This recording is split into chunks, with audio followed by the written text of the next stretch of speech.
ये सेशन भाई आप लोग के लिए काफ़ी इम्पोर्टेंट होने वाला है और इस सेशन में हम लोग अपने एक न्यू टॉपिक को स्टार्ट कर रहे हैं भाई। ये है आपका चैप्टर नंबर 7 जिसमें हम लोग को पढ़ना है मैग्नेटिक सर्किट के बारे में। और इसमें टोटल आपके 251 क्वेश्चंस पूछे गए हैं, लेकिन ये जो 251 क्वेश्चंस हैं भाई ये सिर्फ और सिर्फ आपके मैग्नेटिक सर्किट से नहीं पूछा गया है। अभी इस चैप्टर को स्टार्ट करने से पहले थोड़ा सा मुझे यहाँ पे सिलेबस बताना पड़ेगा भाई आपको, क्योंकि सिलेबस जब तक आप नहीं देखेंगे ना तब तक यहाँ पे आपका बैकग्राउंड फ्रेम नहीं बन पाएगा। बेसिक इलेक्ट्रिकल जब भी आप पढ़ेंगे भाई तो बेसिक इलेक्ट्रिकल में जो सबसे बड़ा सिलेबस होता है ना, सबसे पहला है आपका नेटवर्क थ्योरम का, जिसमें हम लोग को डीसी नेटवर्क पढ़ना होता है और एसी नेटवर्क पढ़ना होता है भाई। ठीक है, नेटवर्क थ्योरम मतलब क्या कि भाई जितने भी Thevenin's, KVL, KCL, Norton, superposition theorem, maximum power transfer theorem, फिर आपका इसी तरीके से एसी में भी हम लोग को पढ़ना होता है ना। तो ये सबसे ज्यादा टाइम कंज्यूमिंग होता है, क्योंकि भाई इसमें आपको नेटवर्क बार बार जो है प्रैक्टिस करना पड़ेगा हर एक थ्योरम के हिसाब से। उसके बाद जो सबसे बड़ा पोर्शन होता है भाई ये है आपका मैग्नेटिक फील्ड का। ठीक है, एक होता है मैग्नेटिक फील्ड और एक है भाई आपका इलेक्ट्रिक फील्ड। तो मैग्नेटिक फील्ड में अगर आप देखेंगे तो 3 चैप्टर हम लोग को पढ़ना होता है मैग्नेटिक फील्ड के लिए। सबसे पहला देखिए क्या है, मैग्नेटिज्म एंड इलेक्ट्रोमैग्नेटिज्म। और ये जो इंडेक्स है भाई ये इस वाले बुक का इंडेक्स है। ओके, काफी स्टैंडर्ड बुक है, basic electrical engineering by V K Mehta and Rohit Mehta. तो भाई अगर आपका फंडामेंटल या फिर कहिए बेसिक क्लियर नहीं है तो भाई ये बुक आप ले सकते हैं, नहीं तो फिर ट्रिपल AQ का ये पूरा का पूरा बुक पढ़ाया गया भाई पेड क्लासेस में, बेसिक इलेक्ट्रिकल इंजीनियरिंग करके कोर्स है, उसको आप ले सकते हैं। ओके, तो इसी बुक का भी हम लोग यहाँ पे इंडेक्स देख रहे हैं। तो सबसे पहला हो गया भाई मैग्नेटिज्म एंड इलेक्ट्रोमैग्नेटिज्म। इसमें देखिए यहाँ पे ये जो बायो सर्वट लॉ दिया हुआ ना, फिर आपका एम्पियर सर्किट लॉ, ओके, फिर बायो सर्वट लॉ का एप्लीकेशन, ये सब। तो भाई ये जो 251 क्वेश्चन है SSC JEE PYQ में, इसमें भाई आपका बायो सर्वट लॉ से भी क्वेश्चन डाला गया है। जैसे देखिए क्वेश्चन मैं दिखा दे रहा हूं, ये क्वेश्चन देखिए भाई। और आज के सेशन में हम लोग क्वेश्चन नंबर 1 से लेके क्वेश्चन नंबर 26 तक कवर कर लेंगे भाई। इस वाले क्वेश्चन को देखिए, point out the wrong statement, है ना। तो यहां पे देखिए फर्स्ट एप्लीकेशन पूछा है बायो सर्वट लॉ का कि भाई कोई भी मेरे पास सर्कुलर वायर है तो सर्कुलर वायर के चलते, है ना, ये करंट कैरिंग सर्कुलर वायर, तो सेंटर पे कितना मेरे को एक तरीके से मैग्नेटिक यानी मैग्नेटिक फील्ड देखने को मिलेगा, है ना। तो वो पूछा है, तो उसके हिसाब से आपको यहाँ पे चूज करना है ऑड वन, यानी जो गलत है, समझ में आया। तो बायो सर्वट लॉ का क्वेश्चन है भाई। तो अगर आपने ये सब नहीं पढ़ा हुआ है तो भाई सीधी सी बात है, क्वेश्चन नहीं बनेगा। क्लियर हुआ। तो सिर्फ और सिर्फ मैग्नेटिक सर्किट लिख दिया गया है, लेकिन भाई इसमें आपका ये पूरा चैप्टर हो गया। उसके बाद आपका मैग्नेटिक सर्किट हो गया, जिसमें हम लोग BH का सब पढ़ेंगे भाई, हिस्टेरिसिस लॉस ये सब क्या होता है, शेप क्या होता है ना, इससे भी क्वेश्चन डला हुआ है। फिर आपका एक होता है इलेक्ट्रोमैग्नेटिक इंडक्शन, यानी जो AC में सिर्फ और सिर्फ काम आता है भाई, है ना, इंडक्शन प्रिंसिपल। तो इसमें हम लोग फिर पढ़ते हैं फ्लक्स लिंकेज क्या है, इलेक्ट्रोमैग्नेटिक इंडक्शन प्रिंसिपल क्या होता है, फैराडे लॉ क्या है। फिर आपका इसमें इंडक्टेंस आ जाएगा, सेल्फ इंडक्टेंस क्या होता है, म्यूचुअल इंडक्टेंस क्या होता है, कोएफिशिएंट ऑफ कपलिंग क्या होता है ना, ये सब का न्यूमेरिकल हम लोगों ने किया था भाई स्टार्टिंग वाले चैप्टर में। तो ये जो PYQ है ना भाई, PYQ में आपका कोई भी सीक्वेंस नहीं है, जहां मन तहां से एक तरीके का क्वेश्चन डाल दिया गया है। तो अगर आप बिल्कुल सीक्वेंस से पढ़ना चाहते हैं, खासकर MCQs, तो भाई आप we K Mehta MCQ series आप कर लीजिए। उसमें क्या है कि चैप्टर वाइज पूरा का पूरा दिया हुआ है। क्लियर हुआ। लेकिन PYQ SSC PYQ में क्या है भाई कि कहीं से भी कोई भी क्वेश्चन डाल दिया गया है इसमें। ओके, तो अभी जैसे क्योंकि 3 चैप्टर है भाई, है ना, 1 2 3, अभी तीनों चैप्टर का भाई हम लोग यहाँ पे कॉन्सेप्ट तो प्रोवाइड नहीं कर पाएंगे ना, क्योंकि MCQs चल रहा है भाई। क्लियर हुआ। तो आप सभी से रिक्वेस्ट है कि अगर आपने वी के मेहता लिया हो भाई, तो वी के मेहता में आप चैप्टर नंबर 7, क्योंकि इसमें पूरा का पूरा कॉन्सेप्ट करवा करके फिर MCQs करवाए गए, ओके ना। तो एक बार आप चैप्टर नंबर 7, चैप्टर नंबर 8 और चैप्टर नंबर 9, ये 3 चैप्टर भाई एक बार आप रिवाइज कर लीजिए, खासकर जो कॉन्सेप्ट दिया गया था इसमें, ओके ना, इसमें भी कॉन्सेप्ट दिया गया था, इसमें भी, क्योंकि सारे के सारे कॉन्सेप्ट भाई अपलोड करना मुश्किल है। यहाँ पे अगर हम लोग नंबर ऑफ लेक्चर्स काउंट करें, देखिए कितने लेक्चर्स हो रहे हैं। यहाँ पे थोड़ा लेक्चर भी दिखा दे रहा हूं भाई।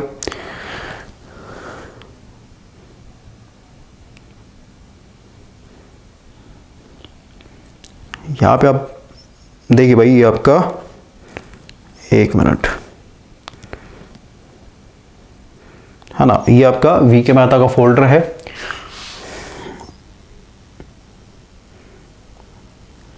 चैप्टर नंबर 7 भाई, ये पहले 7, 8, 9। तो भाई चैप्टर नंबर 7 जो है ना,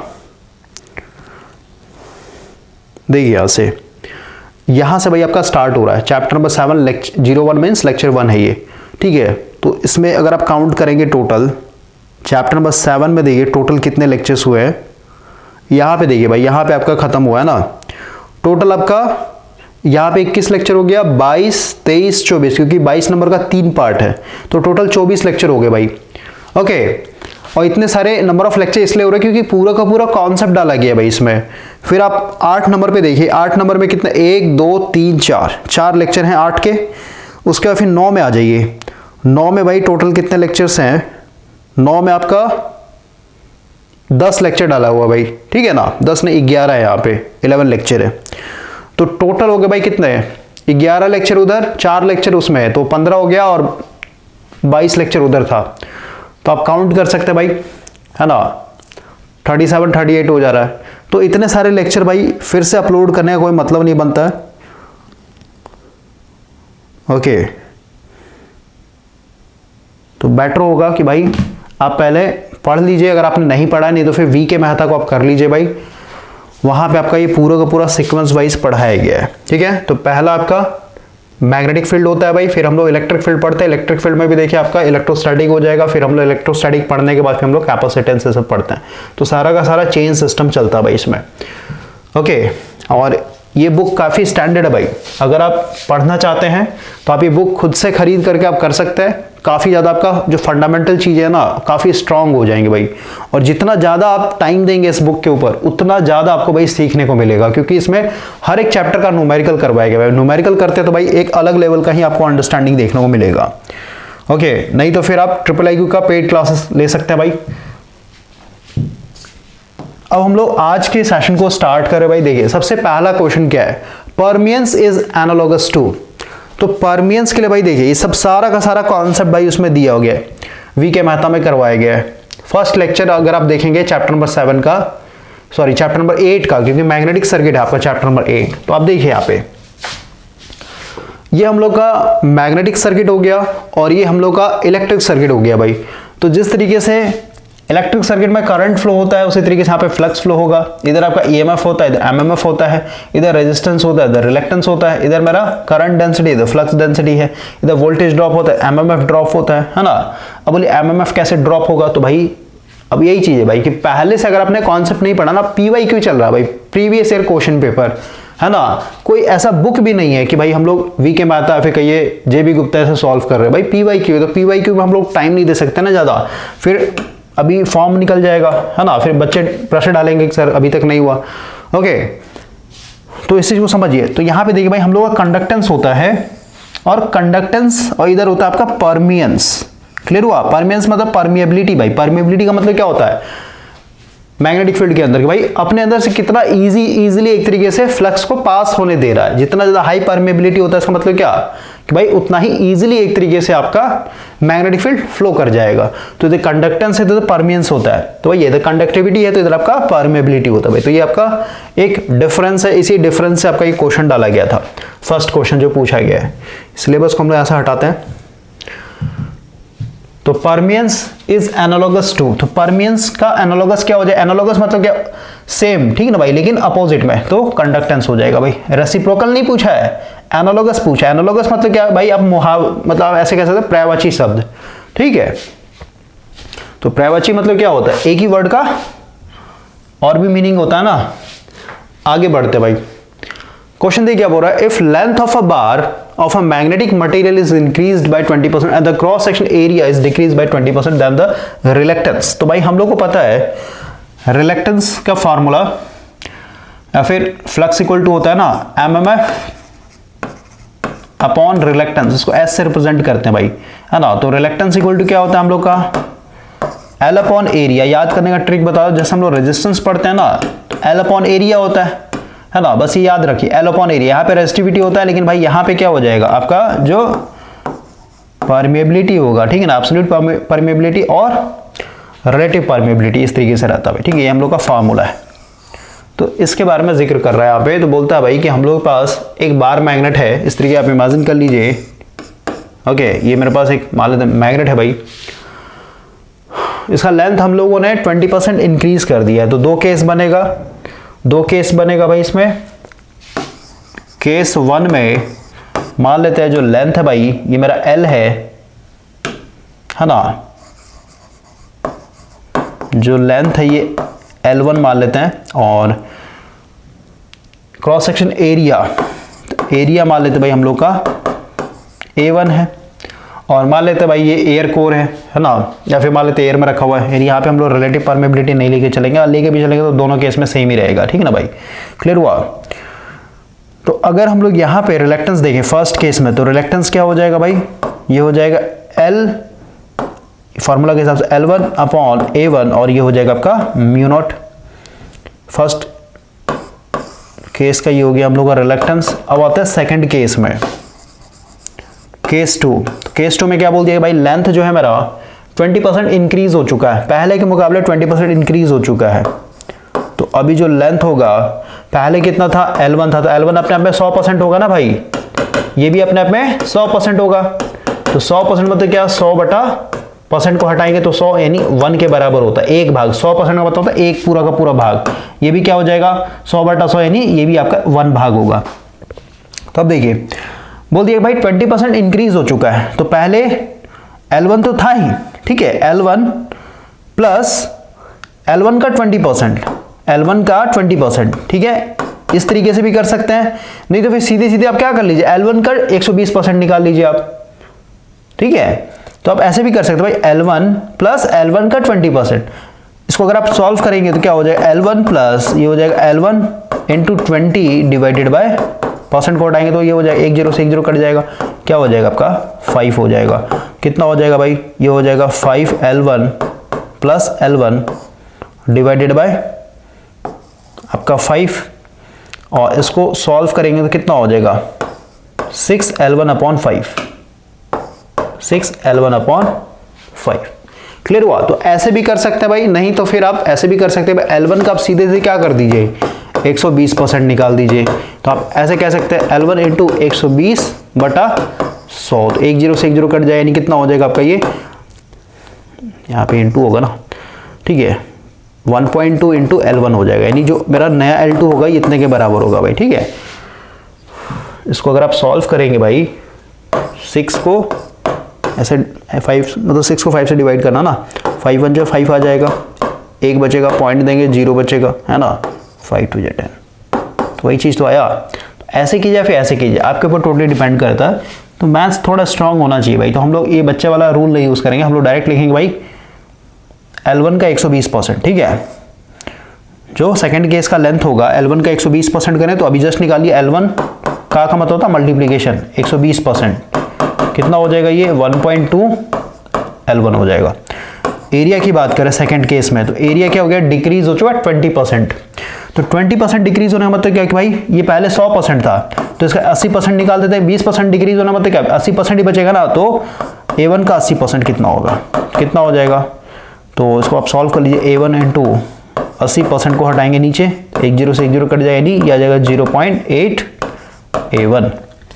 तो भाई यहाँ से हम लोग को नया लेंथ पता चल गया, नया एरिया पता चल गया। तो भाई हम लोग रिलेक्टेंस निकाल लेते हैं, क्या हो जाएगा आपका, ये फॉर्मूला है हम लोग का L1 कितना है 1.2 L1 डिवाइडेड बाय एरिया कितना है 0.82 इंटू A1, और म्यू नॉट तो भाई दोनों जगह वैसे का वैसे ही रहेगा।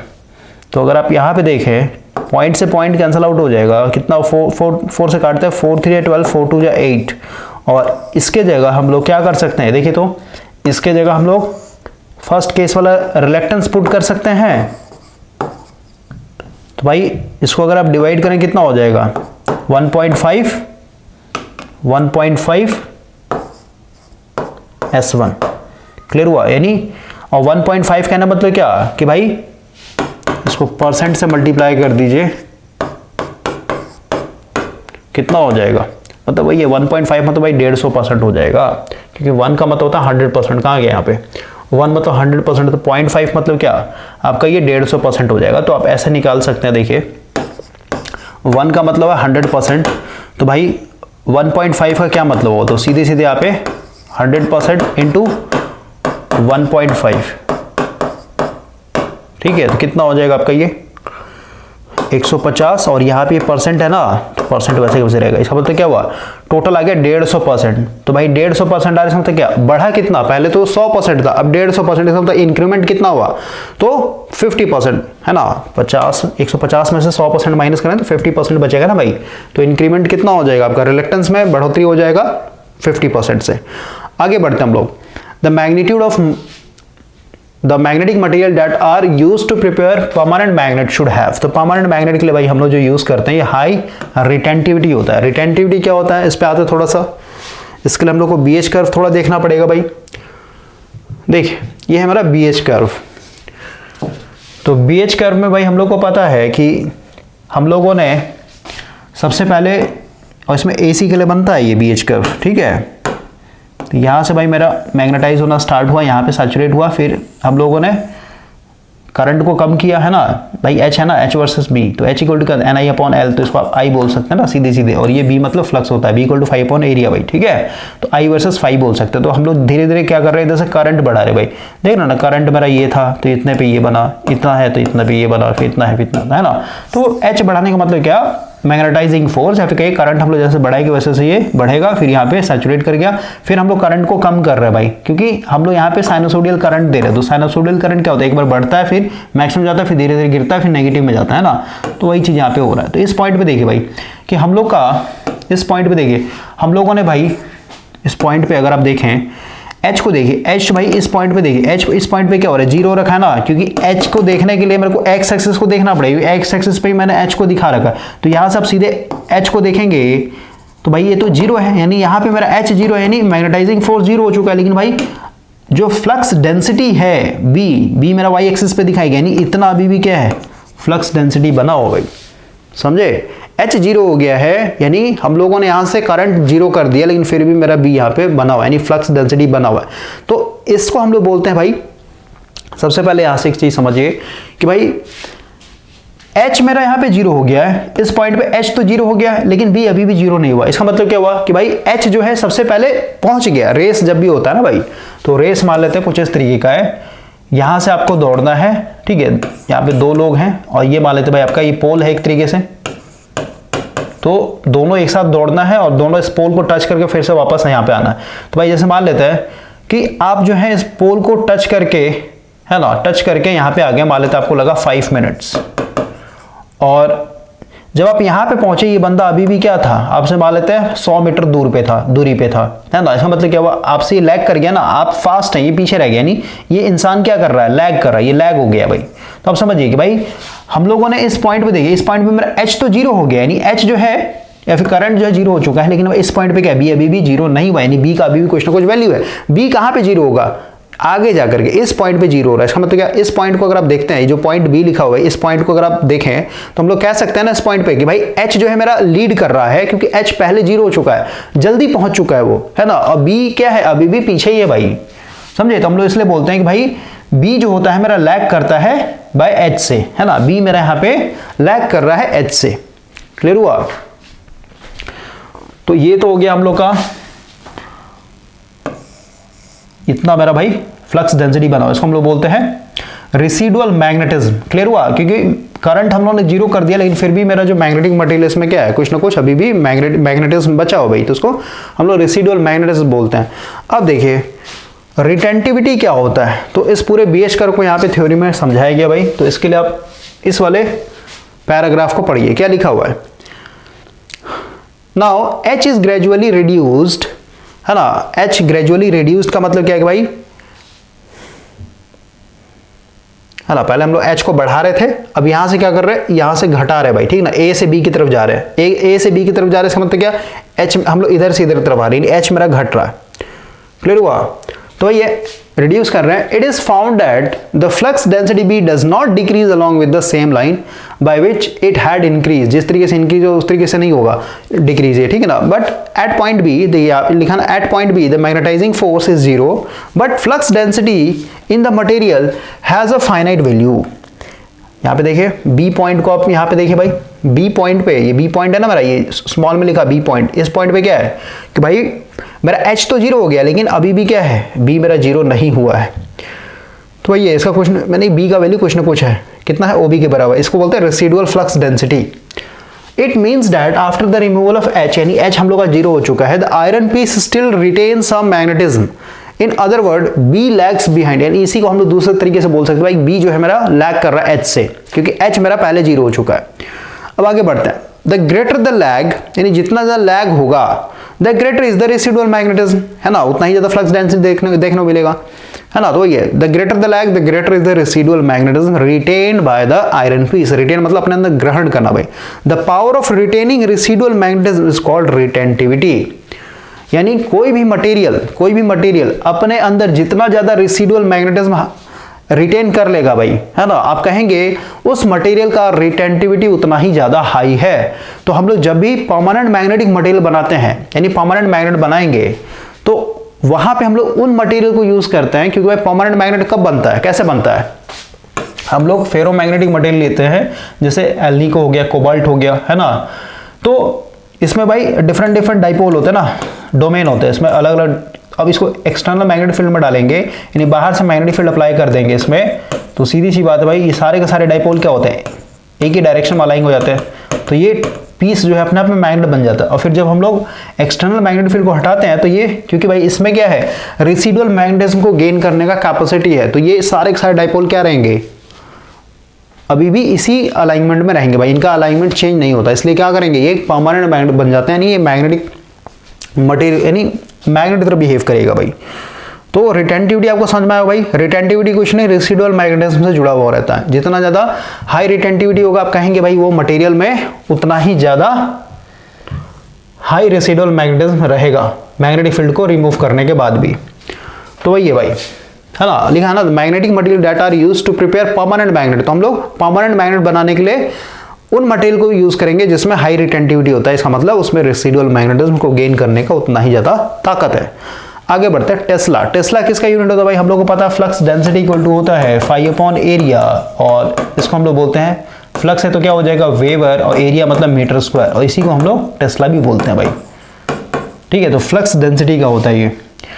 तो मैग्नेटिक फ्लक्स डेंसिटी भाई ध्यान समझना है, इसमें इलेक्ट्रिक फ्लक्स डेंसिटी भी है। तो इलेक्ट्रिक फ्लक्स तो भाई अलग ही चैप्टर हो गया, अभी आप मैग्नेटिक फ्लक्स में हैं, यानी मैग्नेटिक फील्ड में। आगे बढ़ते हैं।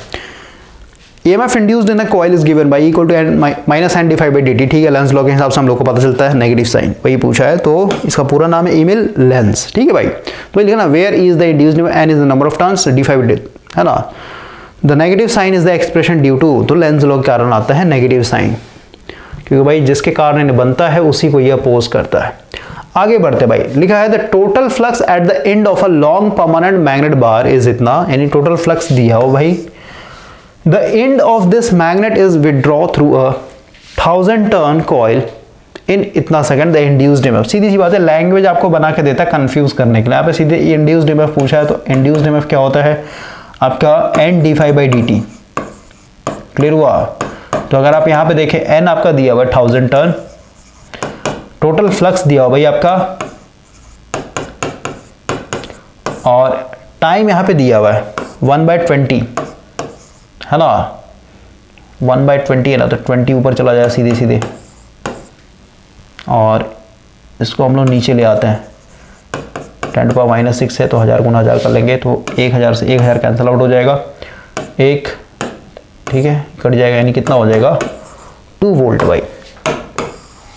आगे बढ़ते हैं। An inductor with a ferromagnetic core is supplied from a sinusoidal voltage source with frequency. अब देखिए भाई, मैंने आपको जब हम लोग पावर सिस्टम पढ़ रहे थे भाई वी के मेहता के अंदर, जब एमसीक्यूज चल रहा था, जब हम लोग ट्रांजिएंट एनालिसिस कर रहे थे, एसी ट्रांजिएंट एनालिसिस, वहां पे मैंने आपको कॉन्सेप्ट दिया था इनरश करंट का, inrush current in a transformer. तो वहां पे भाई मैंने आपको बताया था, थोड़ा सा यहाँ पे रिवाइज करवा रहा हूँ, ऐसे लेक्चर आपको मिल जाएगा, कॉन्सेप्चुअल लेक्चर है भाई, इसके बाद आपका अपलोड हो जाएगा। ठीक है, आप देख लीजिएगा उसको। हम लोग को पता है कि भाई ट्रांसफार्मर के अंदर, जैसे मान लेते हैं मैं यहाँ पे एज्यूम करके चल रहा हूँ भाई, जो मेरा फ्लक्स बना है ना, जो फ्लक्स बना है ये कैसा है, साइनसोडियल है। ओके, ये साइनसोडियल। तो फ्लक्स को अगर मैंने यहाँ पे साइनसोडियल कंसिडर कर लिया है, तो अगर मैं यहाँ पे,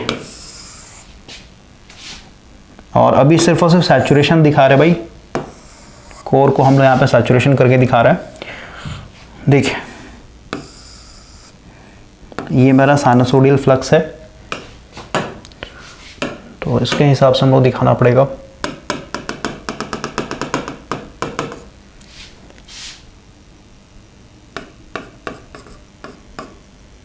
ओके, क्योंकि फ्लक्स का मैक्सिमम वैल्यू है ना, ये हम लोगों ने यहाँ पे बी वर्सेस एच या फिर इसी को हम लोग फ्लक्स वर्सेस करंट दिखा देते हैं। ओके, तो ये मैक्सिमम है, तो हम लोग का फ्लक्स मान लेते कुछ इस तरीके का, इसको और थोड़ा सा पीछे करके बनाते हैं।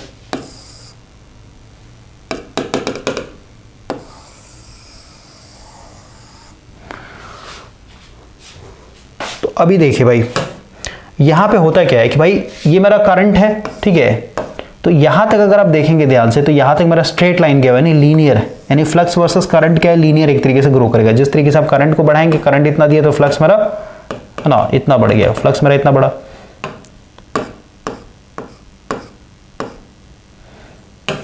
फ्लक्स मेरा इतना बढ़ गया, और करंट बढ़ाएंगे तो भाई फ्लक्स भी उसी हिसाब से बढ़ेगा। यहाँ तक भाई क्या है, एक तरीके से लीनियर रिलेशन देखने को मिल रहा है। लेकिन इसके बाद क्या होगा, जैसे यहाँ पे देखिए, मान लेते करंट आपने इतना बढ़ाया है ना, यहाँ से लेके यहाँ तक बढ़ा दिया करंट में कितना चेंजिंग हुआ, इतना चेंजिंग हुआ, इतना बढ़ाया करंट में भाई। लेकिन फ्लक्स में देखिए, फ्लक्स मेरा क्या हो रहा है, एक तरीके से अभी भी रिमेन कांस्टेंट रह रहा है ना, क्योंकि कोर मेरा सैचुरेट हो गया है। तो यहाँ पे होता क्या है कि भाई अगर हम लोग अपने करंट को दिखाएं, ये तो फ्लक्स हो गया भाई, फ्लक्स को मैंने साइनसोइडल एज्यूम कर लिया है, तो अगर आप यहाँ पे करंट को दिखाएं तो जब तक मेरा लीनियर रहेगा, कलर थोड़ा सा यूज करते हैं डार्क, देखिए भाई यहां तक,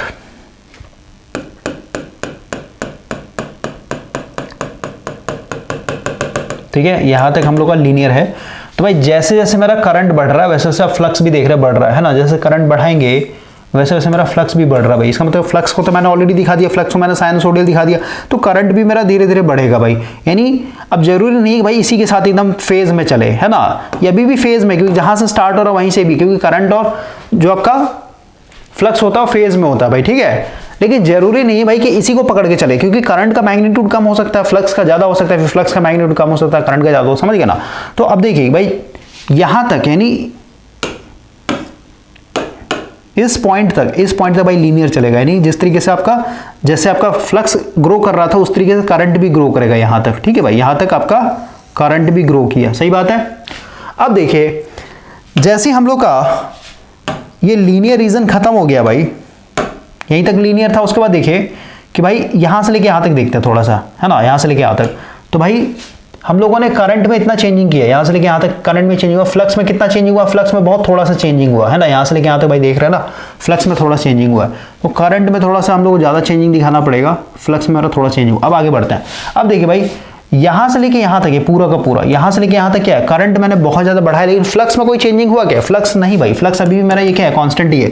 इसका मतलब क्या हुआ कि भाई फ्लक्स मेरा अभी भी यहीं पे मैक्सिमम रहेगा, इसका फ्लक्स मेरा अभी मैक्सिमम रहेगा, लेकिन करंट मैंने यहाँ पे बहुत अच्छा खासा बढ़ा दिया, नहीं करंट मेरा ऐसे पीकली राइज हो जाएगा, ठीक है। और फिर जब हम लोग का, क्योंकि एसी करंट है ना, फिर हम लोग वापस यहाँ पे आएंगे घूम के, तो जिस तरीके से फ्लक्स डाउन हो रहा है, यानी यहाँ से लेके यहाँ तक लीनियर है ना, ग्रीन वाला लाइन यहाँ से लीनियर है, तो करंट मेरा ऐसे लीनियर जाएगा और ये ऐसे जाएगा, तो कुछ इस तरीके का भाई आपका करंट बनता है, इसको पी की नेचर करंट बोलते हैं हम लोग। उसी तरीके से हाफ में भी बनेगा भाई, है ना, यहाँ पे आके जीरो होगा, उसी तरीके से यहाँ भी बनेगा, क्योंकि यहाँ पे देखिए ये लीनियर है एक तरीके से, है ना, यहाँ तक भाई ये लीनियर है ना, स्ट्रेट लाइन जा रहा है यहाँ पे, ठीक है। तो जिस तरीके से आपका करंट जा रहा है नेगेटिव में, उसी तरीके से फ्लक्स भी जाएगा नेगेटिव में। लेकिन आप देखिए इस पॉइंट के बाद, है ना, इस पॉइंट के बाद क्या होगा, कोर सैचुरेट हो गया, तो यहाँ पे भी कुछ ऐसा ही बनेगा, ये कुछ इस तरीके पी की नेचर बनता है। क्लियर हुआ। तो भाई आपको ये डिटेल लेक्चर मिल जाएगा, इसको हम लोग ट्रांसफार्मर के अंदर पढ़ते हैं भाई, जिसको हम लोग इनरश करंट बोलते हैं। तो ये जो करंट है इसको हम लोग एक्साइटेशन करंट बोलते हैं, ये कभी भी साइनसोइडल नहीं बनता है। क्यों? कोर सैचुरेट हो जाने के कारण। अगर कोर सैचुरेट नहीं होता तो भाई आपका ये पी की नेचर नहीं बनता। तो यही क्वेश्चन आपका यहाँ पे डाला गया है।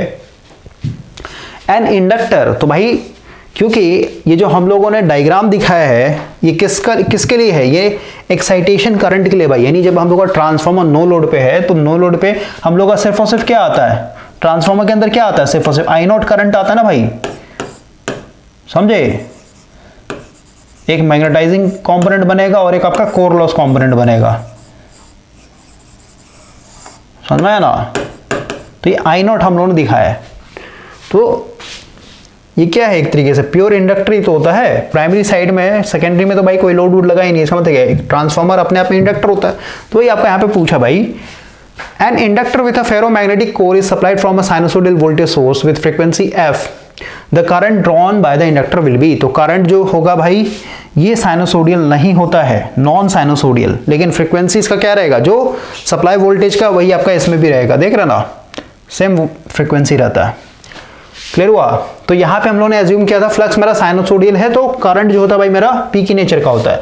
और वही अगर आपने फ्लक्स को फ्लैट टॉप एक तरीके से एज्यूम किया तो उस केस में आपका जो नो लोड एक्साइटेशन करंट होगा वो भाई साइनोसोडियल बन जाता है। तो कॉन्सेप्चुअल लेक्चर मिलेगा, 2 घंटे का लेक्चर है भाई, उसको आप देखिएगा। ठीक है, आगे बढ़ते हैं हम लोग। देखिए क्वेश्चन है द यूनिट ऑफ रिलक्टेंस। तो रिलक्टेंस का यूनिट क्या होता है भाई, हम लोग पता है flux equal to MMF upon reluctance. तो रिलक्टेंस इक्वल टू क्या हो जाए बताइए, एमएमएफ अपॉन फ्लक्स। तो एमएमएफ का क्या हो जाएगा, N I upon flux. N I का क्या होता है, एम्पियर टर्न, क्योंकि भाई एन का मतलब क्या होता है, नंबर ऑफ टर्न्स। ठीक है, तो टर्न लीजिए, आई का मतलब एम्पियर, और फ्लक्स का हो जाएगा वेबर। ठीक है, तो एम्पियर टर्न पर वेबर, C4 कैट। आगे बढ़ते हैं, 2 parallel conductor carrying current in opposite direction, it will exert on. देखिए अपोजिट डायरेक्शन में जा रहा है भाई करंट, तो इस तरीके का भाई अभी जस्ट हम लोगों ने पढ़ा था, कहाँ मैंने पढ़ाया है, रिले के अंदर भाई, जब हम लोग रिले पढ़ रहे थे। ओके, इंडक्शन रिले मैंने आपको बताया था। देखिए 2 पैरेलल कंडक्टर भाई, अभी ये कौन सा केस है जिसमें दोनों में सेम करंट फ्लो हो रहा है। ठीक है, इसमें भी ऊपर की तरफ, इसमें भी ऊपर की तरफ, लेकिन हम लोग क्वेश्चन में क्या बोला है कि भाई करंट दोनों में अपोजिट है। तो अब देखिए फर्स्ट केस में इस कंडक्टर को लीजिए, क्योंकि भाई करंट कैरिंग कंडक्टर तो सीधी सी बात है मैग्नेटिक फील्ड बनाएगा ना, तो करंट ऊपर जाए तो मैग्नेटिक फील्ड कैसा बनेगा, यहाँ पे देखिए अंदर तरफ घुस रहा है और फिंगर ऐसा मुड़ करके आ रहा है, नहीं इसमें अंदर तरफ घुसेगा, नहीं क्रॉस दिखाना पड़ेगा, इधर पूरा पूरा क्रॉस है भाई मेरा, यानी मैग्नेटिक फील्ड मेरा अंदर तरफ घुस रहा है, और इधर क्या होगा, डॉट दिखाना पड़ेगा, यानी इधर से बाहर निकल रहा है। इतना समझ में आ गया? तो फर्स्ट कंडक्टर के कारण भाई हम लोगों ने मान लिया कि भाई इस फर्स्ट कंडक्टर का ये पूरा पूरा मैग्नेटिक फील्ड है। तो आप अभी के लिए इसको भूल जाइए, इस वाले कंडक्टर भूल जाइए। अब इसको देखिए, आप कह सकते हैं ना भाई ये भी करंट कैरिंग कंडक्टर है, लेकिन भाई ये मैग्नेटिक फील्ड में रखा हुआ है, इसके चलते जो मैग्नेटिक फील्ड बना उस मैग्नेटिक फील्ड में रखा हुआ है ना। तो हम लोग को पता है भाई डीसी मोटर का प्रिंसिपल कि भाई करंट कैरिंग कंडक्टर अगर मैग्नेटिक फील्ड में रखा हुआ है तो इसके ऊपर फोर्स लगता है। तो कैसे फोर्स लगेगा, कैसे निकालेंगे? तो देखिए हम लोग फोर्स निकालने के लिए लेफ्ट हैंड रूल यूज करते हैं हमेशा। तो इंडेक्स फिंगर मैग्नेटिक फील्ड के डायरेक्शन को बताता है। तो मैग्नेटिक फील्ड मेरा अंदर जा रहा है, बोर्ड के अंदर तो जा रहा है ना भाई, घुस रहा है अंदर, तो अंदर कर दिया हम लोगों ने। करंट जो है मिडिल फिंगर करंट को बताता है, करंट ऊपर तरफ जा रहा है, तो थंब देखिए कैसे गया, इधर आ गया, यानी इस पे ऐसे फोर्स लगेगा। क्लियर हो गया? अब हम लोग सेकंड केस में आते हैं। अब हम लोग क्या करेंगे भाई, सिचुएशन को फ्लिप करेंगे। इस बार हम लोग इस कंडक्टर को लेंगे, तो ये देखिए करंट कैरिंग कंडक्टर है ये, तो भाई इसके चलते भी तो मैग्नेटिक फील्ड बनेगा। तो यहाँ पे देखिए मैग्नेटिक फील्ड अंदर जा रहा है, इधर से निकल रहा है, यानी इधर मेरा क्रॉस होगा, लेकिन इधर क्या हो जाएगा, डॉट हो जाएगा। समझे? ये पूरा पूरा डॉट हो जाएगा, इधर पूरा ऐसे डॉट दिखा देते हैं हम लोग। ठीक है, तो आप कह सकते हैं भाई कि इसके चलते जो मैग्नेटिक फील्ड बना है, और इस मैग्नेटिक फील्ड में ये दूसरा वाला करंट कैरिंग कंडक्टर है। तो यहाँ पे देखिए करंट कैरिंग कंडक्टर है, तो इस पे भी फोर्स लगेगा। तो फोर्स का डायरेक्शन फिर से लेफ्ट हैंड रूल, तो भाई करंट का डायरेक्शन, सॉरी मैग्नेटिक फील्ड क्या है, डॉट है, नहीं बाहर तरफ निकल रहा है, नहीं ऐसे कर लेते हैं। मिडिल फिंगर करंट के डायरेक्शन को, करंट ऊपर तरफ जा रहा है, इसमें इसमें ऊपर तरफ जा रहा है, तो फोर्स कैसे लगेगा, इधर लगेगा। ठीक है, तो दोनों क्या हो रहे हैं, एक दूसरे के नजदीक आने की कोशिश कर रहे हैं भाई। कब होता है ऐसा, जब दोनों में करंट सेम डायरेक्शन में हो। अब आते हैं, अगर दोनों में अपोजिट डायरेक्शन होता तो क्या होता। ठीक है, एक में इस तरीके का करंट है और दूसरे में भाई आपका इस तरीके से करंट फ्लो हो रहा है, अपोजिट डायरेक्शन में दिखा दिया हम लोगों ने। तो सबसे पहले देखिए इसके चलते मेरा मैग्नेटिक फील्ड कैसा बनेगा, इधर पूरा क्रॉस। ठीक है, ये क्रॉस हो गया भाई, और इस मैग्नेटिक फील्ड में करंट कैरिंग कंडक्टर है, लेकिन यहाँ पे नीचे तरफ जा रहा है। तो फिर से देखते हैं इस पे कैसा फोर्स लगेगा। तो भाई इंडेक्स फिंगर मेरा मैग्नेटिक फील्ड, तो मैग्नेटिक फील्ड अंदर जा रहा है, तो ऐसे कर लिया हम लोगों ने। करंट मेरा डाउनवर्ड जा रहा है ना, देख रहे हैं मिडिल फिंगर करंट को बताता है भाई, तो थंब मेरा ऐसे बताया, यानी इस पे ऐसा फोर्स लगेगा। अब आते हैं सेकंड केस पे। सेकंड केस में यानी इस बार जो है हम लोग इसके चलते मैग्नेटिक फील्ड देखते हैं कहां बनेगा। इसको मैं मिटा दे रहा हूं। इसका मैग्नेटिक फील्ड कैसे होगा, क्योंकि भाई डाउनवर्ड जा रहा ना, ऐसे, यानी इधर क्रॉस होगा, घुस रहा अंदर, तो इधर क्रॉस हो जाएगा और इसमें करंट कैरिंग कंडक्टर, तो फोर्स देखते हैं। तो मैग्नेटिक फील्ड अंदर है, करंट मेरा ऊपर तरफ है, तो फोर्स ऐसे लगेगा। तो हम देख रहे हैं ऐसे आ जा रहा है, नहीं ये इधर तरफ जाएगा, तो एक इधर फोर्स और एक इधर फोर्स, यानी दोनों एक दूसरे से दूर जाएंगे भाई, रिपेल करेंगे एक दूसरे को। तो यही क्वेश्चन डाला गया था आपका। तो रिपल्सिव फोर्स लगेगा भाई। आगे बढ़ते हैं हम लोग। The magnetic field energy in an inductor changes from maximum value to the minimum value in इतना when connected to axis of the frequency.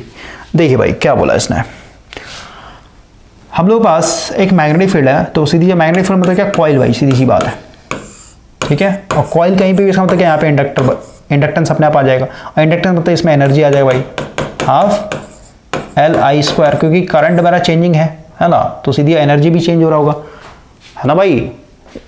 Current जिस हिसाब से चेंज हो रहा है, क्योंकि एनर्जी आपका करंट पे डिपेंड कर रहा है, करंट अगर आपका साइनसोइडल होता है एनर्जी भी उसी तरह चेंज होगा।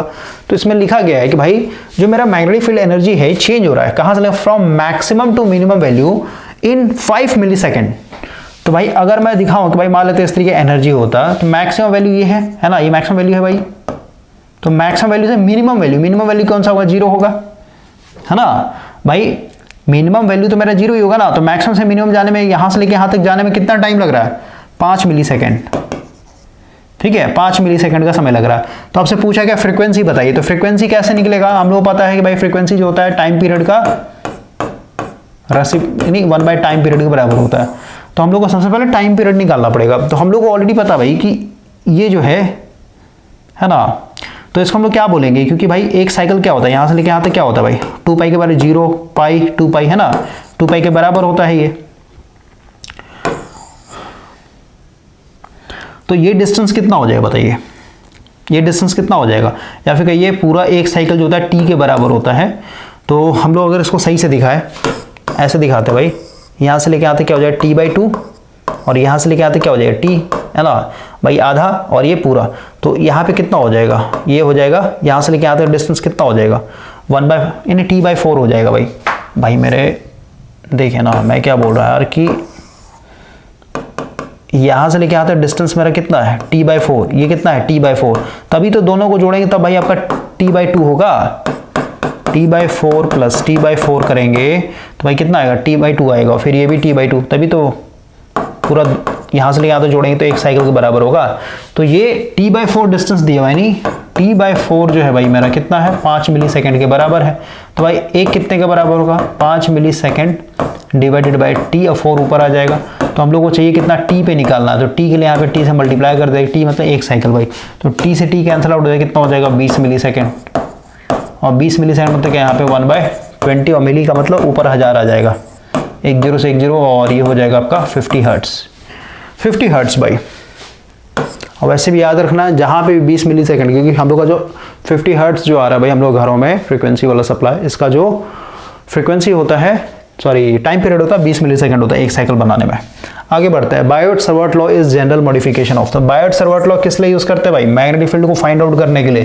तो एम्पियर सर्किट लॉ और बायोट-सावर्ट लॉ, ये दोनों जो है भाई यूज किया जाता है हम लोग किसी भी पॉइंट पे मैग्नेटिक फील्ड को फाइंड आउट करने के लिए। थोड़ा सा बायोट-सावर्ट लॉ क्या होता है थोड़ा दिखा देता हूं। ये है भाई आपका बायोट-सावर्ट लॉ, क्लियर हुआ।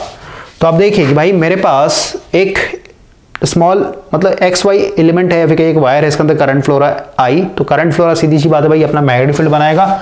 कोई भी करंट कैरिंग कंडक्टर तो भाई मैग्नेटिक फील्ड बनाएगा ना। तो यहाँ पे मान लेते हैं ये हम लोगों ने स्मॉल एलिमेंट ले लिया है ना, छोटा सा पार्ट ले लिया। इस छोटे से पार्ट के चलते इस पॉइंट P पॉइंट पे देखना चाहते हैं कितना मैग्नेटिक फील्ड देखने को मिलेगा, D भी हम लोग को चाहिए भाई, है ना। तो इसको फाइंड आउट करने के लिए हम लोग को भाई बायोट-सावर्ट लॉ बताता है, ठीक है। और बायोट-सावर्ट लॉ से पहले हम लोग को पढ़ना होता है एक तरीके से एम्पियर सर्किट लॉ। और बायोट-सावर्ट लॉ मतलब उस P पॉइंट पे जो मैग्नेटिक फील्ड देखने को मिलेगा वो डायरेक्टली प्रोपोर्शनल होगा भाई किसके ऊपर, करंट के ऊपर। सीधी सी बात है, वायर के अंदर जितना ज्यादा करंट होगा उतना ज्यादा आपको वहां पे मैग्नेटिक फील्ड देखने को मिलेगा। फिर आपका है ना dl sin थीटा, यानी जो लेंथ लिया एलिमेंट्री लेंथ है, dl मतलब क्या है बहुत छोटा सा लेंथ लिया है। तो अगर आप लेंथ को आप बड़ा ले लेंगे, ये dl ये लेंथ है भाई, अगर लेंथ बड़ा करेंगे तो सीधी सी बात है वो ज़्यादा देखने को मिलेगा। तो साइन थीटा पे डिपेंड करता है एंगल क्या है आपका, ठीक है। तो ये सब आपको प्रूफ में बताया गया है। उसके बाद जब इसको अप्रूव कर लेंगे तो भाई हम लोग इसमें फिर एप्लीकेशन देखते हैं, एप्लीकेशन ऑफ बायोट-सावर्ट लॉ, जिसमें आपको 3 एप्लीकेशन पढ़ना पड़ेगा। Magnetic flux density at the centre of current carrying conductor, यानी यहाँ पे देखना है सेंटर पे कितना एक देखने को मिलेगा मैग्नेटिक फ्लक्स डेंसिटी। फिर हम लोग देखते हैं magnetic flux density due to straight current carrying conductor, फिर है magnetic flux density on the axis of a circular coil carrying current. तो ये 3 एप्लीकेशन होते हैं भाई। ओके, तो ये सब आप नहीं पढ़े हैं तो भाई आपको पढ़ना पड़ेगा। ओके, तभी आपका एग्जाम निकलेगा। सिलेबस आधा अधूरा करने से नहीं होगा, तो इसी का मॉडिफिकेशन होता है। आगे बढ़ते हैं टेस्ला। तो अभी जस्ट बताया टेस्ला का दूसरा क्या होता है आपका, टेस्ला मतलब फ्लक्स डेंसिटी भाई, B = 5 एरिया, क्या हो जाएगा आपका वेबर पर मीटर स्क्वायर, इसका दूसरा नाम है टेस्ला का। तो वेबर पर मीटर स्क्वायर कौन सा हो जाएगा आपका B फॉर बॉल। आगे बढ़ते हम लोग, EMF induced in a coil rotating in a uniform magnetic field will be maximum when. तो इंड्यूस्ड EMF मैक्सिमम कब देखने को मिलता है भाई बताइए, जब हम लोग का d∅dt नेचर सबसे ज्यादा होगा, यानी फ्लक्स लिंकेज सबसे ज्यादा होगा, वहीं पे हम लोग का EMF इंड्यूस सबसे ज्यादा देखने को मिलेगा। तो आपका D फॉर डॉग हो जाए rate of change of flux linkage is maximum, जहां पे मैक्सिमम होगा वहीं पे हम लोग को EMF सबसे ज्यादा देखने को मिलेगा। अगला hysteresis is the phenomena in a magnetic circuit by which. तो अभी जस्ट हम लोगों ने BH कर्व देखा, और BH कर्व में हिस्टेरिसिस मैंने आपको बताया भाई कि यहाँ पे आपका जो B था भाई है ना, H तो मेरा तुरंत 0 हो गया था, लेकिन B अभी भी 0 नहीं हुआ था, यानी B पीछे रह गया था भाई, यानी B जो है मेरा लैग कर जाता है H से। आगे बढ़ते हैं हम लोग, the flux through each turn off 100 turn coil is इतना इन T second, find the magnitude of the induced EMF। तो भाई आपको यहाँ पे इंड्यूस्ड EMF बताना है T = 2 सेकंड पे। कैसे निकलेगा, हम लोग को पता भाई EMF जो इंड्यूस्ड होगा N d∅dt होगा। तो N का तो वैल्यू दिया भाई कितना है आपका, ये है 100 टर्न्स। अब हम लोग को d∅dt फ्लक्स का तो दिया हुआ, लेकिन भाई टाइम के साथ डिफरेंशिएट करना पड़ेगा इसको। d∅dt चाहिए मेरे को यहाँ पे, ठीक है, सिर्फ ये वैल्यू नहीं चाहिए, तो उसको आप डिफरेंशिएट कीजिए with respect to time -2t, है ना, उसको डिफरेंशिएट करना है विथ रिस्पेक्ट टू टाइम, ठीक है। तो इसको आप मतलब इसको तोड़ के भी लिख सकते हैं, लेकिन डायरेक्ट लिख देते हैं भाई। इसका अगर आप डिफरेंशिएशन करें तो 3 और 3 माइनस होना स्क्वायर हो जाएगा, ठीक है, और ये -2 कांस्टेंट है और dt/dt का 1 हो जाएगा। तो ये बराबर आ गया, यानी ये मेरा वैल्यू आ गया किसके बराबर, d∅dt के बराबर। तो यहाँ पे डालते हैं भाई कितना हो जाएगा 3t² - 2। अब यहाँ पे देखिए, यहाँ पे टाइम दिया, यहाँ पे t ये टाइम का फंक्शन है ना, t दिया कितने पे आपको t = 2 सेकेंड पे। तो यहाँ पे जहाँ जहाँ t है वहाँ पे हम लोग को 2 पुट करना हो। 3 × 2 है तो 2 का स्क्वायर करेंगे 4 हो जाएगा -2, यानी कितना 4 × 12, 12 में से 2 जाएगा कितना हो जाएगा 10 बच जाएगा भाई, ठीक है। मल्टीप्लाई किया 12 - 2 यानी 10 हो जाएगा, तो यहाँ पे 10 हो जाएगा, ठीक है। लेकिन ये फ्लक्स क्या था, मिली वेबर में था भाई, है ना, मिली वेबर में था, यानी मिली मतलब क्या 1000 नीचे लेके आना पड़ेगा। तो ये 1000 कैंसिल आउट हो जाए, यानी 1 वोल्ट के बराबर आएगा।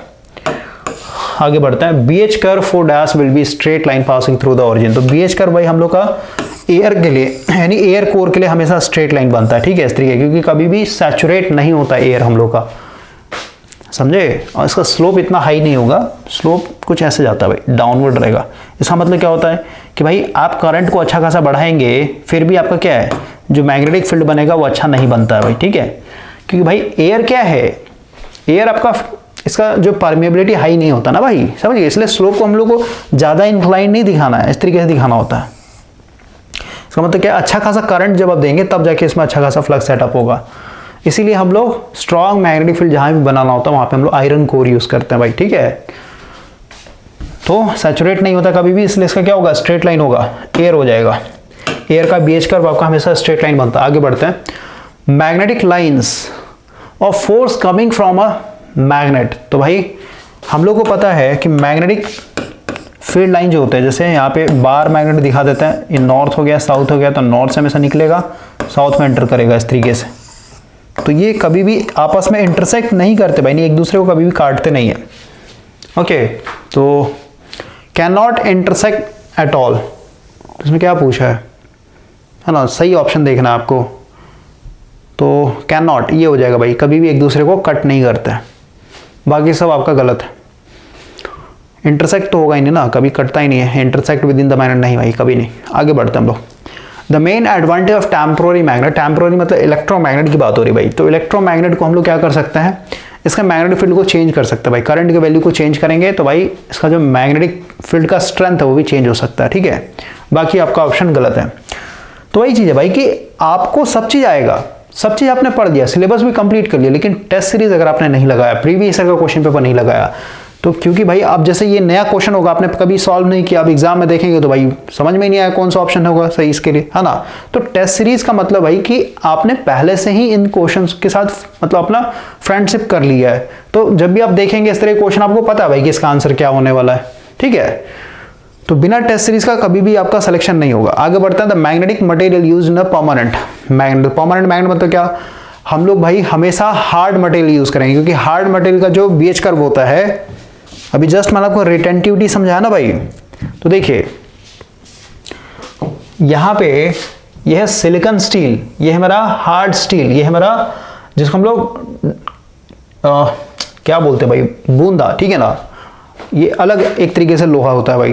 तो अब देखिए जो सिलिकॉन स्टील होता है हम लोग कहाँ यूज करते हैं, इलेक्ट्रोमैग्नेट यूज बनाने के लिए भाई, जैसे ट्रांसफार्मर के कोर ये सब को यूज करता है सिलिकॉन स्टील। लेकिन हार्ड स्टील देखिए, हार्ड स्टील में जो BH कर्व होता है काफी इसका वाइड होता है, इसका एरिया अगर आप देखेंगे तो काफी चौड़ा होगा ये। तो यहाँ पे आप देखिए ना भाई, चौड़ा होने के कारण क्या हो रहा है, इसका ये जो रेसिडुअल मैग्नेटिज्म है ये काफी हाई होता है, ठीक है। और आप ऐसे भी कह सकते हैं कि भाई बेटर होगा, इसको कोहेसिव फोर्स से देखते हैं। तो कोहेसिव फोर्स का मतलब क्या है भाई, इस पॉइंट पे देखिए, इस पॉइंट पे है ना, यहाँ से यहाँ पे आया है ना, यानी H को जब हम लोगों ने कम किया तो इस पॉइंट पे H तो मेरा 0 हो गया, लेकिन B 0 नहीं हुआ, ठीक है। तो B को 0 बनाने के लिए, यहाँ से लेके यहाँ तक आने के लिए भाई आपको एक्स्ट्रा H देना पड़ेगा। कितना देना पड़ेगा, इतना देना पड़ेगा अपोजिट डायरेक्शन में। तो इतना अपोजिट डायरेक्शन में करंट देंगे तब जाके भाई ये क्या होगा, एक तरीके 0 होगा। लेकिन यहाँ पे देखिए आपको सिर्फ इतना ही से देना पड़ेगा, सिर्फ इतना से देंगे भाई आपका 0 हो जाए। इसका मतलब कि इसमें ज़्यादा रेसिडुअल मैग्नेटिज्म था ही नहीं, इसमें ज़्यादा रेसिडुअल मैग्नेटिज्म था ना भाई, तभी तो उसको फिर से डीमैग्नेटाइज करने के लिए आपको अपोजिट डायरेक्शन में ज़्यादा करंट देना पड़ गया। तो जितना ज़्यादा भाई अपोजिट डायरेक्शन में करंट दे रहे हैं, इसका मतलब क्या, इसके अंदर उतना ही ज्यादा इसमें क्या था, रेसिडुअल मैग्नेटिज्म था। तो हार्ड स्टील का क्या होता है, रेसिडुअल मैग्नेटिज्म F की रिटेंटिविटी हाई होता है, इसलिए हम लोग क्या करते हैं, परमानेंट मैग्नेट बनाने के लिए यूज करते हैं भाई। क्लियर हुआ। तो यही चीज यहाँ पे लिखा गया है, देखिए यहाँ पे कंपेयर किया गया सॉफ्ट आयरन हार्ड स्टील में। तो हार्ड के लिए भाई देखिए इतना आपको देना पड़ेगा अपोजिट डायरेक्शन H का वैल्यू, इसका मतलब क्या है, इसमें अच्छा खासा रिटेंटिविटी है भाई। आगे बढ़ते हम लोग, BH curve is used to find the MMF of this section of the magnetic circuit। तो भाई BH कर्व हम लोग किस लिए यूज करते हैं, ठीक है। एक मिनट ऑप्शन देखते हैं क्या क्या है। तो BH कर्व भाई देखिए, BH कर्व है ना, BH curve is use to find the MMF of this section of the magnetic circuit। तो भाई देखिए BH कर्व जब भी बनेगा तो भाई हम लोग का आयरन का बनता है, ठीक है, क्योंकि कर्व की बात हो रही है यहाँ पे। एयर का तो स्ट्रेट लाइन बनता है ना भाई, एयर के लिए कोई भी एरिया नहीं होगा। स्ट्रेट लाइन का आप एरिया बता सकते हैं, नहीं भाई इसका एरिया कभी निकलेगा ही नहीं। लेकिन यहाँ पे देखिए ये जो आयरन के लिए दिखाया गया है ना, सॉफ्ट आयरन हार्ड आयरन, तो भाई इनका एरिया है ना भाई, इनका एरिया होता है, समझ गए। एरिया पे डिपेंड करता है आपका हिस्टेरिसिस लॉस, जितना ज़्यादा एरिया होगा उतना ज़्यादा हिस्टेरिसिस लॉस देखने को मिलेगा। और हिस्टेरिसिस लॉस का मतलब क्या है कि भाई जब आपका करंट है ना, करंट एक बार पॉजिटिव गया फिर नेगेटिव गया, पॉजिटिव मैक्सिमम फिर 0 फिर नेगेटिव, है ना। तो इसके कारण क्या हो रहा है, इसमें जो मैग्नेटिक डाइपोल होते हैं भाई उनका जो है अलाइनमेंट रिवर्स होता है। मान लेते हैं इस डायरेक्शन में अभी अलाइन हुआ है जब पॉजिटिव करंट था, लेकिन जैसे आपका नेगेटिव जाएगा तो ये सारे के सारे क्या हो जाएंगे, इस डायरेक्शन में अलाइन हो जाएंगे। तो भाई एक ही पोजीशन पे क्या हो रहा है, कभी लेफ्ट कभी राइट, कभी लेफ्ट कभी राइट हो रहे हैं ना। तो यहाँ पे भाई काफी अच्छा खासा एनर्जी कंज्यूम होता है इनका। जैसे आप एक ही पॉइंट पे लेफ्ट राइट करेंगे भाई तो आप थक जाइएगा ना, इसका मतलब क्या, आपका एनर्जी कंज्यूम हो रहा है भाई। तो इसी को हम लोग हिस्टेरिसिस लॉस बोलते हैं भाई, समझ में आया। तो एरिया जब भी निकलेगा वो हम लोग का निकलता भाई आयरन पार्ट के लिए। तो जब भी हम लोग BH कर्व पढ़ेंगे फिर BH कर्व ड्रॉ करेंगे, वो आयरन पार्ट का होता है, एयर के लिए नहीं। एयर का हमेशा स्ट्रेट लाइन बनता है भाई। आगे बढ़ते हैं, the energy stored in a magnetic field of a solenoid, ठीक है, 30 centimetre long 3 centimetre diameter with 1000 turn off wire carrying current 10 ampere. तो एनर्जी स्टोर्ड बताना। तो सोलेनॉइड मतलब क्या, इंडक्टर भाई। सोलेनॉइड कहीं पे भी लिख दिया इसका मतलब क्या, इंडक्टर। तो इसमें नंबर ऑफ टर्न्स दिया हुआ है, ठीक है। सप्लाई दे देते हैं इसमें, n का वैल्यू दिया हुआ है 1000, लेंथ आपका दिया हुआ भाई 30 सेंटीमीटर, तो उसको मीटर में ले जाएंगे तो क्या हो जाएगा, 100 से भागा देंगे यानी -2 हो जाएगा, मीटर हो जाएगा। उसके बाद डायमीटर आपका दिया हुआ है, डायमीटर आपका दिया भाई 3 सेंटीमीटर, तो उसको मीटर में ले जाएंगे तो क्लियर हुआ। और करंट का वैल्यू दिया हुआ 10 एम्पियर। तो हम लोग को एनर्जी बताना है, तो एनर्जी इक्वल टू क्या होता है, हाफ LI²। तो भाई सबसे पहले हमको L निकालना पड़ेगा। L इक्वल टू क्या होता है, इंडक्टेंस इक्वल टू क्या होता है भाई, N∅/I। फ्लक्स इक्वल टू, क्योंकि भाई हम लोग को फ्लक्स इक्वल टू क्या हो जाएगा, MMF यानी NI/रिलेक्टेंस, ठीक है। और रिलेक्टेंस को अगर हमने यहाँ पे ओपन करके लिखे तो क्या हो जाएगा, L/एरिया इंटू μ0 इंटू μr। तो फ्लक्स क्या हो जाएगा, ऊपर चला जाएगा, यानी NI एरिया μ0 μr/L। तो यहाँ पे फाई का वैल्यू डाल देंगे तो ये आ जाएगा आपका N into I into area into μ0 into μr upon length, और ये नीचे वाला करंट ए पे मल्टीप्लाई होता है, आई से आई कैंसिल आउट हो जाएगा। तो ये आ जाएगा भाई L equal to n square और ये हो जाएगा एरिया इंटू μ0, μr का वैल्यू तो दिया नहीं तो 1 लेके चलते हैं, ज़्यादा बेटर होगा, है ना। कुछ नहीं दिया तो एयर एज्यूम करके चलेंगे भाई, डिवाइडेड बाय L। तो अब देखिए नंबर ऑफ टर्न्स पता है, एरिया पता है, एरिया निकल जाएगा हम लोग का, क्योंकि एरिया आ जाएगा ना भाई πr², ठीक है। तो डायमीटर मेरा दिया हुआ है, तो डायमीटर के टर्म में लिख लेते हैं। तो एरिया की जगह हम लोग क्या लिख सकते हैं बताइए, area equal to πr, r की जगह मैं क्या लिख सकता हूँ, d/2 लिख सकता हूँ, d/2 का स्क्वायर हो जाएगा पाई, ये क्या हो जाएगा d²/4, ये मेरा एरिया आ गया। तो एरिया ही पता है, μ0 भी पता है, μ0 का वैल्यू 4.21 - 7 होता है, n² दिया हुआ है, L दिया हुआ है। तो हम लोग यहाँ पे सीधे सीधे क्या कर सकते हैं, निकाल सकते हैं। तो एनर्जी इक्वल टू देखिए क्या आ जाएगा, डायरेक्ट लिखता हूँ, हाफ L की जगह ये वैल्यू है, यानी n का स्क्वायर, n कितना है 1000 का स्क्वायर, तो एरिया कितना हो जाएगा पाई d का स्क्वायर, यानी d कितना भाई आपका, d आपका 3 इंटू 10⁻⁻² का स्क्वायर अपॉन 4, है ना, इंटू 4π इंटू 10⁻⁷, और नीचे में डिवाइड करना हम लोग को L से। तो L आपका कितना दिया हुआ, 30 इंटू 10⁻², है ना। तो ओवरऑल यहीं पे मल्टीप्लाई हो जाएगा 30 इंटू 10⁻²। बस इसको सॉल्व करना भाई आपको, इसको सॉल्व कर लेंगे, आंसर देखते हैं कितना आता है।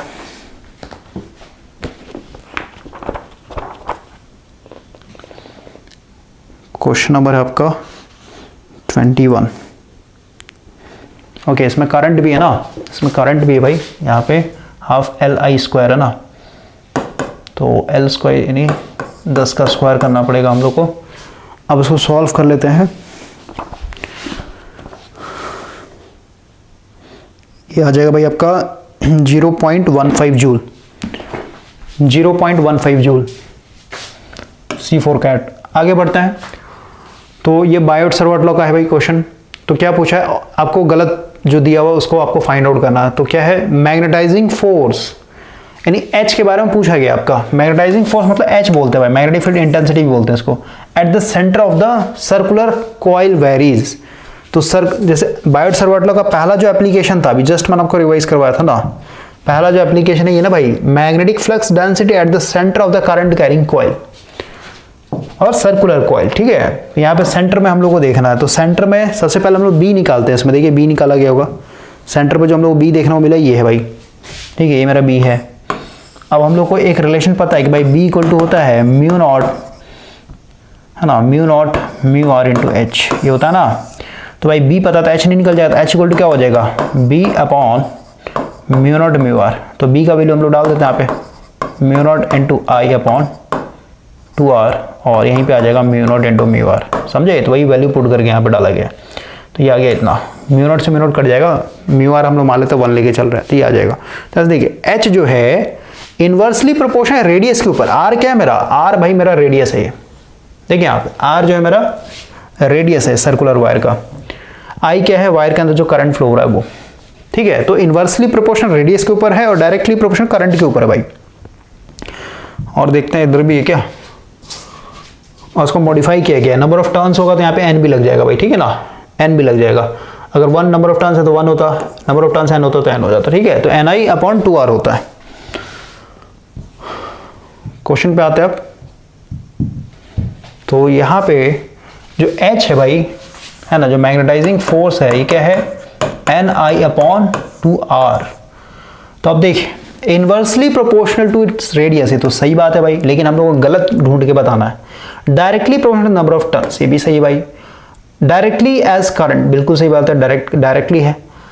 डायरेक्टली एज इट्स रेडियस, नहीं भाई ये गलत है, इनवर्सली होता है। तो रॉन्ग पूछना, तो यही मेरा रॉन्ग है, ठीक है, डी फॉर डॉग हो जाएगा आंसर।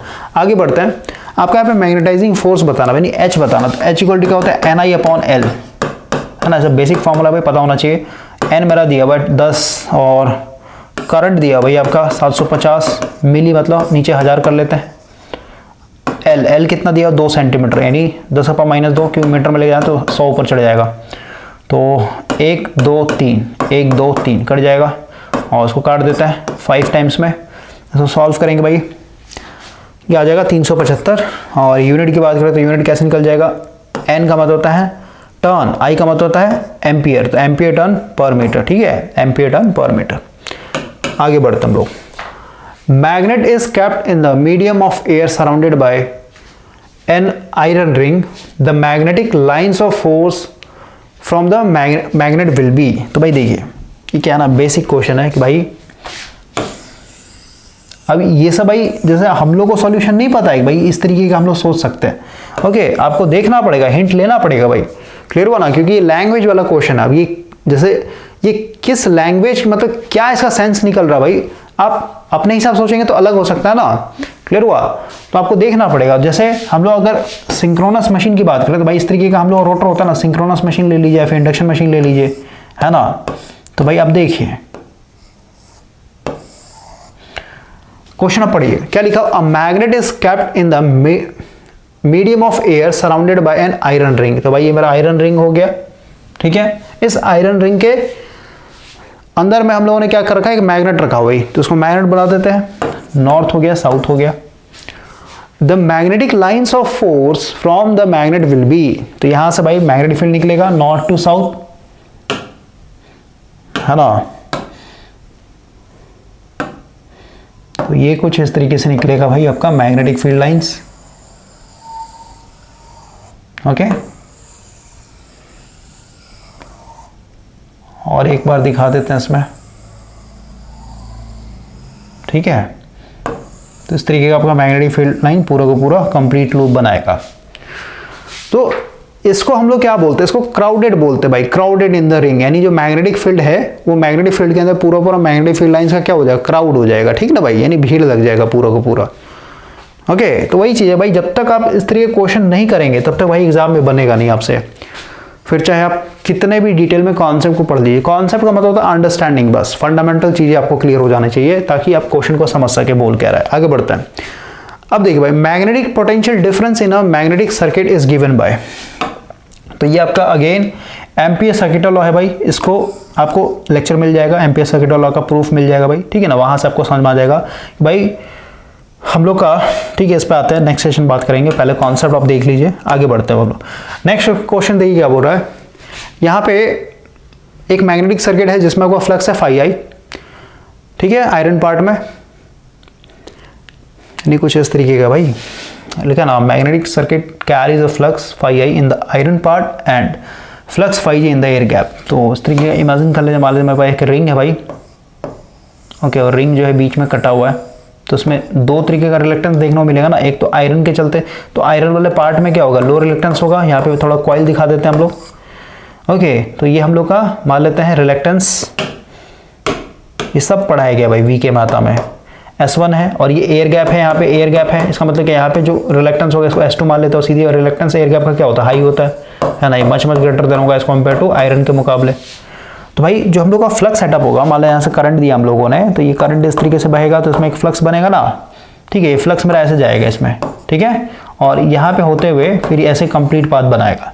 तो थोड़ा सा हम लोग बुक के साथ सिंक्रोनाइज होते हैं, क्योंकि बुक में आपका ऑलरेडी डायग्राम बना हुआ है। तो देखिए भाई यही है ना, magnetic leakage and fringing effect. तो यहाँ पे हम लोग का करंट जा रहा है इस तरीके से, तो फ्लक्स बनेगा भाई, ठीक है। ये फ्लक्स गया, अब ये जैसे ही एयर गैप आएगा तो यहाँ पे भाई हम लोग का क्या है, पहले लीकेज फ्लक्स को देखते हैं। लीकेज फ्लक्स क्या होता है? लीकेज फ्लक्स कुछ नहीं भाई, इसका डेफिनेशन पढ़िए, क्या लिखा है? The flux that does not follow the desired path in a magnetic circuit is called leakage flux. तो अब देखिए कि भाई मेरा यहाँ पे, इसको थोड़ा 3D में बनाते हैं भाई।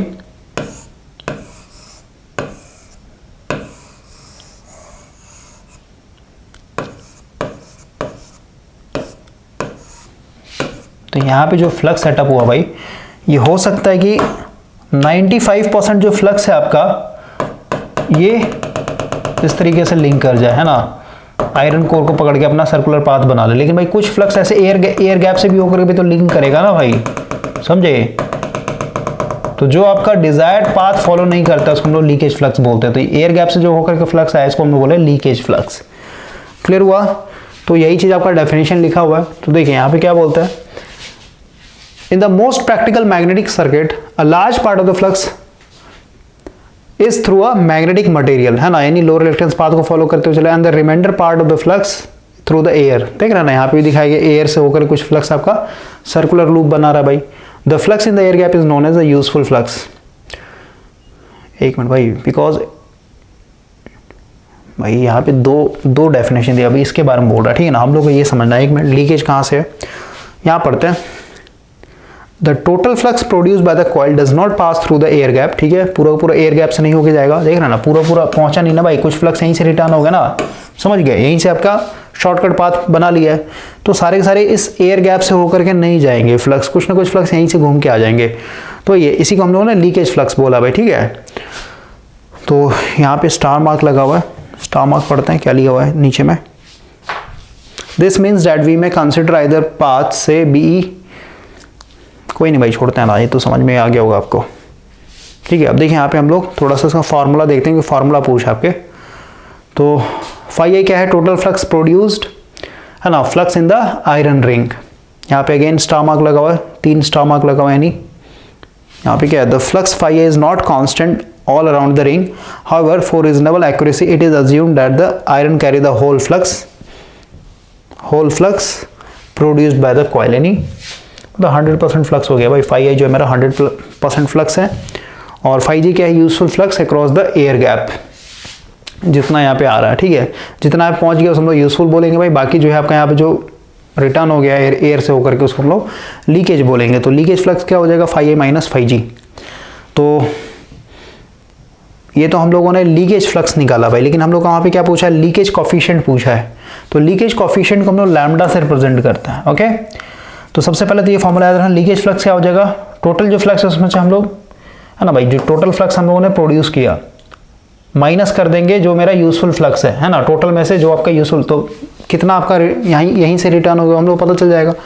और हम लोग कॉफिशिएंट के ऊपर बात करते हैं, तो क्या होता है आपका coefficient, total useful flux divided by total flux. तो सीधी सी बात है, यूजफुल फ्लक्स मेरा क्या होगा, हमेशा कम होगा as compare to total flux के मुकाबले, तो इसका जो रेशियो आएगा भाई हमेशा क्या होगा, लेस देन 1 आएगा, ओके। तो ये लिखा, the value of the leakage coefficient for electrical machine is usually about इतना टू इतना।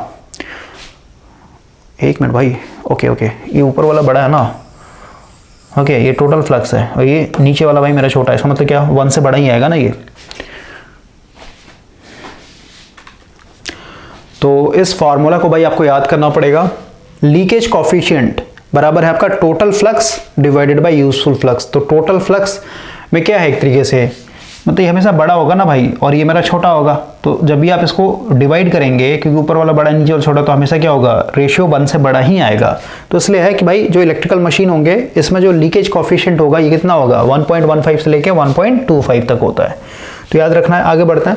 Magnetic leakage is undesirable in electrical machine, हम लोग के लिए अच्छा नहीं है, because it increases the weight as well as the cost of the machine. Weight क्यों भाई, क्योंकि सीधी सी बात है भाई, जैसे जो फ्लक्स लीक कर गया भाई, तो उतना ही फ्लक्स मेरे को और अगर चाहिए तो भाई हम लोग को फिर नंबर ऑफ टर्न्स बढ़ाना पड़ेगा, समझ गए, नंबर ऑफ टर्न्स बढ़ाना पड़ेगा ना, क्योंकि फ्लक्स हम लोग को पता है कि भाई फ्लक्स इक्वल टू के एमएमएफ अपॉन रिलेक्टेंस, है ना, एमएमएफ अपॉन रिलेक्टेंस, फ्लक्स का फॉर्मूला भाई, एमएमएफ क्या है, एनआई है भाई। या तो आप करंट को बढ़ा दीजिए या तो फिर आप नंबर ऑफ टर्न्स को बढ़ा दीजिए। करंट को हम बढ़ा नहीं सकते क्योंकि कोर सैचुरेट हो जाएगा, तो बचा क्या, सिर्फ और सिर्फ नंबर ऑफ टर्न्स बढ़ाना भाई, है ना। तो जितना फ्लक्स मेरा लीक कर गया उस फ्लक्स को फिर से मेरे को अगर भाई कंपनसेट करना है ना, फिर से उतना फ्लक्स बनाना है, इसका मतलब क्या, नंबर ऑफ टर्न्स मेरे को बढ़ा देना पड़ेगा। और नंबर ऑफ टर्न्स बढ़ाना मतलब क्या, और कॉपर यानी वाइंडिंग और लपेटना पड़ेगा, यानी वेट बढ़ जाएगा भाई, क्लियर हुआ। और कॉपर जितना ज्यादा यूज करेंगे तो कॉस्ट भी बढ़ जाएगा। तो ये magnetic leakage can be greatly reduced by placing source of MMF close to the air gap, यानी आपको भाई दोनों कॉइल को क्या करना पड़ेगा, नजदीक रखना पड़ेगा। इसीलिए प्रैक्टिकल जब भी हम लोग ट्रांसफार्मर पढ़ते हैं तो इसमें क्या होता है, प्राइमरी वाइंडिंग अगर ये है तो भाई इसी पे एक तरीके से हम लोग क्या करते हैं, सेकेंडरी वाइंडिंग लपेट देते हैं, क्योंकि यहाँ पे 100% एक तरीके कपलिंग हो जाता है, समझ में आया। अंदर वाला जो मैग्नेटिक फील्ड बनाएगा वो पूरा क्या हो जाएगा, बाहर वाला जो है इसके ऊपर जो वाइंडिंग लपेटा वो उसमें से होकर ही गुजरेगा भाई। तो यहाँ पे बोलते हैं 100% कपलिंग, के का वैल्यू 1 के बराबर होता है। हम लोगों ने ऑलरेडी ये सब एमसीक्यू सॉल्व किया था। तो हम लोग का भाई यही क्वेश्चन पूछा गया था यहाँ पे, लीकेज कोफिशिएंट बताइए। देखिए कहाँ से क्वेश्चन पूछता है ना। तो लीकेज क्या है, total flux in iron divided by total flux in air gap, तो B4 बॉल हो जाएगा भाई। आगे के क्वेश्चंस को भाई हम लोग नेक्स्ट सेशन में कवर करेंगे। और अपने आप से भाई थोड़ा जेन्युइन रहिए। अगर आपने नहीं पढ़ा हुआ ये सब तो भाई एक्सेप्ट कीजिए भाई नहीं पढ़ा है मैंने, क्योंकि आप सोचेंगे कि एमसीक्यूज में मैं सीख लूंगा, भाई पॉसिबल नहीं है। एमसीक्यूज में कभी भी आप सीख नहीं पाइएगा, ये सब पे आपको टाइम देना पड़ेगा। ओके, तो अपने आप से ईमानदार रहिए भाई, और जल्दीबाजी मत कीजिए। जितना ज़्यादा आप जल्दीबाजी सोचेंगे भाई जल्दी कर लेता हूँ, है ना, 2-3 महीना 6 महीना में पढ़ लूंगा, हो जाएगा जॉब, नहीं भाई। ओके, 4 साल का सिलेबस है ये, 4 साल है तो भाई कम से कम आपको 2 साल टाइम देना पड़ेगा ना।